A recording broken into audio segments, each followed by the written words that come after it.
Sabar itu ternyata bukan hanya sabar ketika menghadapi ujian, tapi sabar itu ada 3. Sabar dalam taat, sabar dalam meninggalkan larangan, dan yang ketiga sabar menghadapi ujian. Maka yang ketiga saya terangkan sebuah hadis yang singkat. Orang yang mendapatkan ujian, Pak, sesungguhnya pahala mereka besar, walaupun tidak sebesar yang pertama dan yang kedua. Tapi Nabi kemudian menerangkan kepada kita, kelak pada waktu hari kiamat, Allah itu akan membagi manusia jadi 2. Yang pertama, ahlul afiyah, ahlul musibah, ahlul afiyah.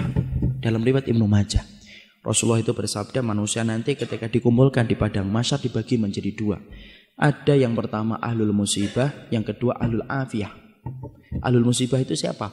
Orang yang di dalam hidupnya diuji terus oleh Allah, sakit, bangkrut, dan lain sebagainya. Ini namanya ahlul musibah. Ada yang kedua, ahlul afiyah. Ahlul afiyah itu jarang diuji, jarang sakit, jarang kemudian mendapatkan musibah dalam hidupnya. Bapak tahu perintahnya Allah pertama kali kepada malaikat, uhsubu ahlul musibah. Hisab dulu ahlul musibah dulu. Yang ahlul musibah dihisab dulu, Pak. Dihisab, ditimbang, lalu kemudian ahlul musibah itu para malaikat berkata, ya Allah, ahlul musibah itu sudah habis. Tinggal dikit dosa-dosanya karena ditebus dengan berbagai macam musibah-musibah yang dulunya engkau berikan kepada mereka dalam kehidupan di dunia. Tinggal dikit saja. Kemudian Allah berfirman, u'tuhum salasan, kasih mereka 3.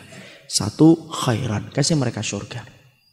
2, afiyah, kasih mereka kekuatan. Kenapa, Pak? Siapapun di antara Bapak dan Ibu di sini yang mendapatkan ujian, pasti kekuatannya berkurang. Sakit, yang dulunya biasa lari 2 kilo menjadi lari 1 kilo. Pasti berkurang. Diganti oleh Allah dengan kontan di akhirat. Kasih mereka kekuatan untuk mengganti kekuatan yang aku ambil ketika aku memberikan ujian bagi mereka di dunia. Dan yang ketiga, mangzilah. Kasih mereka tempat yang tinggi di surga. Tempat itu tidak bisa diraih dengan sholat. Tempat itu tidak bisa diraih dengan sedekah. Tapi tempat itu hanya bisa diraih dengan orang yang sabar ketika mendapatkan ujian.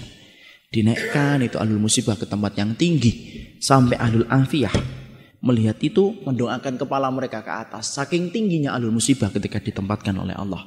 Lalu kemudian ahlul afiyah berkata, ya Allah, kalau setiap dibalik ujian akan mendapatkan kedudukan setinggi itu di surga, dan begitu mudahnya mereka dihisab karena sudah berkurang dosa-dosa mereka, tolong ya Allah, hidupkan kami sekali lagi. Hidupkan kami sekali lagi. Kasih ujian kami. Potong-potong daging-daging kami. Daging-daging kecil dan kami masih hidup. Tidak apa-apa. Selama kami mendapatkan 3 yang kamu berikan kepada musibah ketika di dunia. Tapi tidak ada lagi balik ke dunia itu. Disitulah kita paham, Pak. Ujian itu berat, tapi barangnya kontan. Kalau kita semuanya disenangkan dalam hidup, Pak, malah kita bingung dari mana kita akan mendapatkan pahala kesabaran. Kalau Bapak punya istri langsung solihah, anaknya langsung hafal Quran, kerjaannya langsung lancar, malah bingung dari mana kita mendapatkan pahala kesabaran. Makanya kemudian kita kalau mendapatkan ujian, sabar. Saya belajar sabar dari ibu saya, Pak. Saya tidak bermaksud mensucikan siapapun di hadapan Allah. Tapi ibu saya dan bapak itu mendapatkan ujian yang menurut anak tidak ringan. Ibu dan bapak saya itu mendapatkan putra yang pertama Down syndrome, Pak. Berkebutuhan khusus. Anak yang kedua berkebutuhan khusus. Kakak laki-laki pertama saya umurnya 53 tahun. Kakak perempuan saya 43 tahun. Dan itu berkebutuhan khusus, Down syndrome. Mandi harus dimandikan, makan harus dikondisikan, tidur harus disediakan. Itulah yang menjadikan saya tidak bisa keluar kota. Sampai beberapa lama, paling-paling setengah tahun baru sekali, 2 kali. Karena kemudian setelah pasca meninggalnya ibu, saya merawatnya.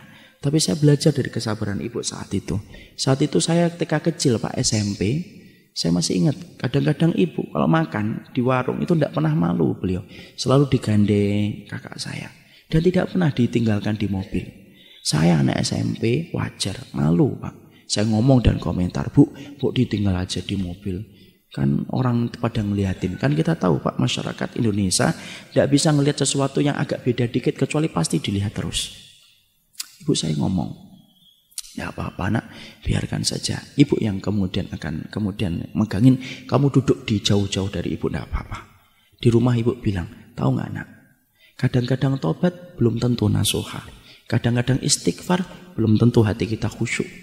Tapi kalau kita mendapatkan ujian, dititipkan anak yang semacam ini, kalau kamu sabar, tiap hari dihapuskan dosa-dosamu walaupun kamu tidak tobat dan tidak istighfar, selama kamu ikhlas dan ridho. Dan saya akhirnya Pak, setelah bisa di pondok, tidak ada perkara yang saya cari tahu pertama kali kecuali apa? Hisab orang yang Down syndrome dan hisab orang yang gila semenjak kecil. Orang gila itu para ulama bagi dua. Gila setengah perjalanan hidupnya, maka mereka dihisab. Ada yang gila yang kedua, Pak, gila dari kecil, Down syndrome dari kecil. Maka mereka itu tidak dihisab oleh Allah. Mereka akan ditanya oleh Allah tentang satu pertanyaan saja. Ata'rifuni, kamu kenal dengan saya atau tidak? Kalau anak-anak itu menjawab, iya kami kenal engkau ya Allah, langsung Allah masukkan ke surga. Tidak ada hisab salat, tidak ada hisab puasa, tidak ada hisab amal apapun. Karena mereka bukan mukallaf dalam kehidupan di dunia. Makanya saya ingat betul ketika ibu saya pernah nyisirin kakak saya. Ibu saya kemudian ngomong kepada kakak saya, nak, nanti kalau kamu sudah di surga, jangan lupakan ibu ya, jangan lupakan bapak, jangan lupakan adikmu. Karena kamu nanti insya Allah menjadi penduduk surga. Karena Allah cabut kenikmatan sementara di dunia dan pasti Allah balas di akhirat. Kakak saya tidak ngerti apa-apa, ya cuma diusap-usap kepala ibu saya. Dan sampai hari yang terakhir, ibu saya masih memandikan, masih kemudian mengganti bajunya, sampai malamnya beliau terserang dengan jantung. Selama 51 tahun beliau merawat itu. Dan saya belajar di situ apa? Ahlul musibah itu berat, tapi akhirnya manis bagi orang yang ridho dan orang yang ikhlas. Maka siapapun hari ini yang sedang diuji oleh Allah, sabar. Moga-moga Bapak kalau dimasukkan kepada ahlul musibah yang mendapatkan 3, khairon, afiyah dan mangzilah. Tapi kalau mendapatkan ahlul afiyah yang bersyukur sama Allah. Barakallahu fikum.